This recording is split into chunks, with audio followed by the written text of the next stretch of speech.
because of people, guys. Oi. At times, people they just create their own problem. Trouble they sleep and got they wake up. You know, the governor's decision today, I don't know.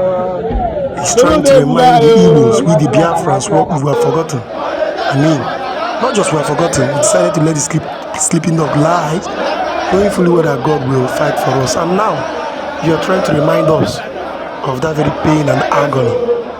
Today's protest in Onitsha, I mean, Main Market, has shown that we, the Igbos, Biafrans, are one voice. Until now the carries release, we're not going to relent. The reason now they cannot, that's the solution. Whether you are losing money or not, whether we are losing money or not, it's not the solution. The reason that man is far better than all of you put together. Oh yes. Our secret guy.